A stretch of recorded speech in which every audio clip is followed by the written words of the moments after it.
সংসার এমন একটা জিনিস যেখানে সারাদিন দিনরাত পরিশ্রম করার পরও কাজ কখনো কমে না, বরং বাড়ে। হ্যালো এভরিওয়ান, আসসালামু আলাইকুম, welcome back to my new another ব্লগে।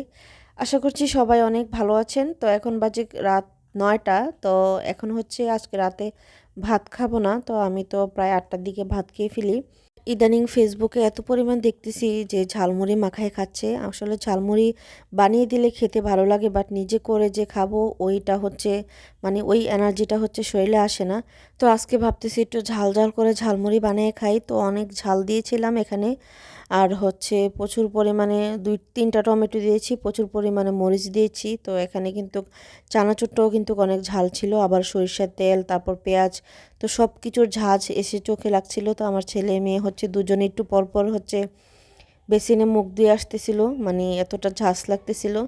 তো যাই হোক, খুব মজা করে ঝালমুড়িটা খেলাম। আর এবারে শীতে ফার্স্ট ঝালমুড়ি বাসায় বানালাম, কখনো বানাই না। আর এটা হচ্ছে সকালের ভিডিও, তো রাত থেকে ভিডিও ক্লিপটা আপনাদের সাথে শেয়ার করার জন্য নিয়েছি।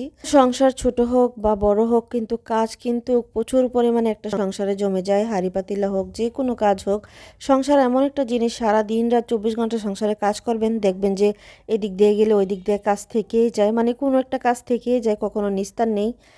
তো এরকম একটা ব্যাপার আমার মনে হয় প্রত্যেকটা নারীরে, মানে কাজ করলে সংসারে কাজের কোনো অভাব হয় না, কাজের কোনো শেষ হয় না।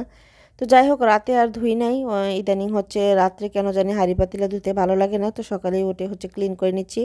তো সকালে উঠে ক্লিন করলে হচ্ছে রান্না বান্নার আগে হচ্ছে আবার এক ফাঁক হচ্ছে পাকের রুমটা হচ্ছে ক্লিন করতে হয়। আর রাতে ধুয়ে রাখলে একটু সুবিধা হয়, বাট রাতে ধুয়ে রাখলে হচ্ছে জামা কাপড় যা আছে সব একদম ভিজে ময়লা হয়ে একাকার হয়ে যায়, তারপর হচ্ছে আবার চেঞ্জ করতে হয়। তো যাই হোক, এখানে হচ্ছে আবার আমি রান্নাটাও বসিয়ে দিয়েছিলাম পাশের চুলায়। তো আজকে হচ্ছে রান্নাটা আর দেখাই নেই, এখানে জাস্ট হচ্ছে ডিম রান্না করেছি। তো গিয়েছিলাম একটু স্কুলে আমার ছেলে ভর্তির জন্য কাজে। তো এসে প্রায় হচ্ছে 12:30টার ওপরে বেজে গিয়েছে। তো হুটহাট করে হচ্ছে রান্নাটা, একটা তরকারি বসিয়ে দিলাম যাতে দুপুরটা চলে আর কি, রাতে আবার রান্না করব। তো এখানে হচ্ছে বিকেল টাইমে একটু পুরি বানাবো। তো পুরি বানানোর জন্য হচ্ছে পেঁয়াজ, হালকা একটু আদা রসুন বাটা দিয়ে দিলাম, আর শুকনো মরিচ দিয়ে দিলাম। তো শুকনো মরিচটা ভেজে ভালোভাবে মশলাটা একটু কষিয়ে হলুদ লবণ আর একটু হচ্ছে জিরা গুঁড়ি অ্যাড করে হচ্ছে এখন ডালগুলা হচ্ছে ভেজে নিব। আর ডালটা হচ্ছে আমি এখানে মসুরির ডাল নিয়েছি, এখানে ভিজিয়ে রেখেছিলাম।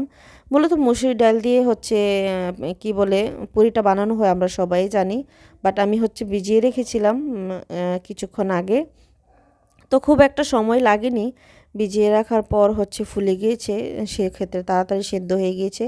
যখন শুকনো হয়ে গিয়েছে তখন একদম মানে ঝোলটা যখন শুকিয়ে গিয়েছে তখন উঠিয়ে নিলাম। আর এই তো দেখতে পাচ্ছেন এখানে একটা কিভাবে সময় আমি পুরি টুরি হচ্ছে বাসা অনেক বানাইতাম, মোগলাই, তারপর হচ্ছে চিকেন সামোসা অনেক বানিয়ে একটু ফ্রোজেন করে রেখে দিতাম। এখন কেন জানি আর এনার্জি হয় না, মানে ছেলে পেলে হওয়ার আগে, বাচ্চা কাচ্চা হওয়ার আগে হচ্ছে বানিয়ে রাখতাম।